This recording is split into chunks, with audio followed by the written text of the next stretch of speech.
SNS を開いたらなんだか心がざわざわ。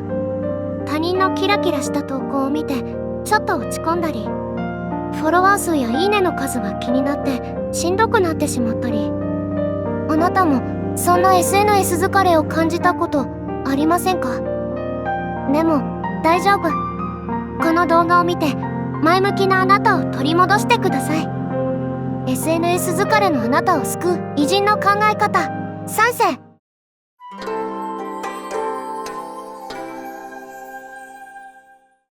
こんにちは。日本偉人賞へようこそ。今回ご紹介するのは SNS に疲れてしまったあなたの心をちょっと楽にしてくれる3人の偉人たちの考え方です。宮沢賢治、夏目漱石、白洲次郎。この3人の言葉やエピソードがきっとあなたの心をスッと軽くしてくれるはずです。それでは SNS 疲れを救う偉人たちの物語始めましょう。宮沢賢治、雨にも負けず静止。まず最初にご紹介するのは詩人で作家の宮沢賢治。皆さんご存知「雨にも負けず」という詩がありますよね。この詩の一節覚えていますか？みんなにデクノボーと呼ばれ、褒められもせず苦にもされず、そういうものに私はなりたい。そう、賢治が目指したのは他人の評価に左右されず淡々と人のために生きる姿。 SNS ってどうしても人の言葉や評価が気になりますよね。他人の投稿を見て自分はダメだななんて落ち込んだりして。でも賢治のすごいところは言葉だけじゃなく行動でもそれを実践したところ。花巻農学校の教師時代、貧しい農民たちの暮らしを良くしたいと教壇に立つだけじゃなく自分も畑に出て農作業を一緒にやったんです。周りからは変わり者扱いされても賢治は周りが幸せになることが一番と信じ黙々と行動を続けました。他人の目や評価に振り回されなかった賢治。 SNS でもいいねの数やコメントに惑わされず自分が大切にしたいものを忘れないこと。これが賢治が教えてくれる大切なヒントです。夏目漱石、自己本位のすすめ。続いては小説家夏目漱石。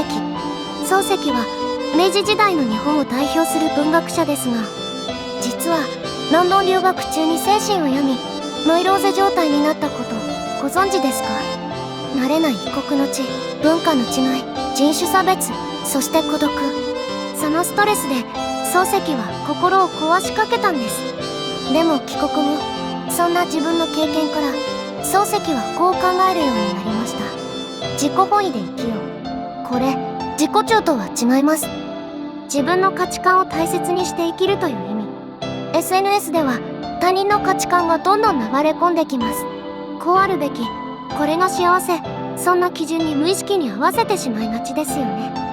でも漱石は言いました。他人に合わせすぎると自分が壊れる。 SNS でも自分がどうありたいかを大切にしてほしい。いいねの数より自分が納得できる投稿。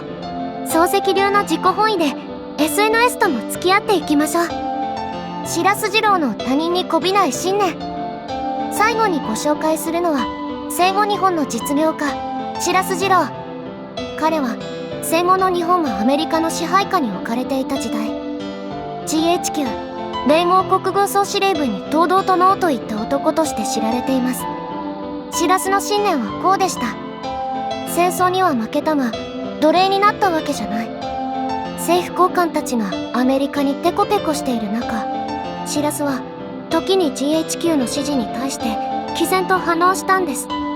その強さの源は彼の座右の銘にあります。プリンシトル、原則、信念を持って生きろ。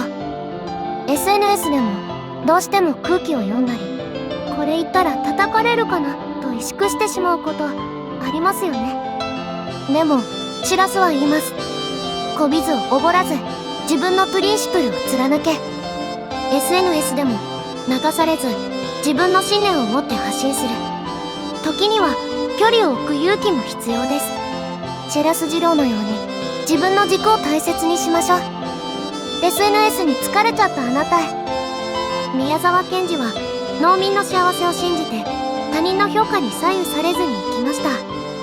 夏目漱石はロンドンで心を壊しそうになったからこそ自己本位の大切さを学びました。白洲次郎はアメリカにだって堂々とノーと言えるこびない信念を持っていました。 SNS もあなたの人生もあなたのもの。他人に振り回されず自分が心地よい距離感で付き合っていきましょう。それにそもそも SNS なんてやめちゃうのもありかもしれません。まあ正直やってていいことなんて一つもありませんからね。最後までご視聴いただきありがとうございました。それではまた次回日本偉人ショーでお会いしましょう。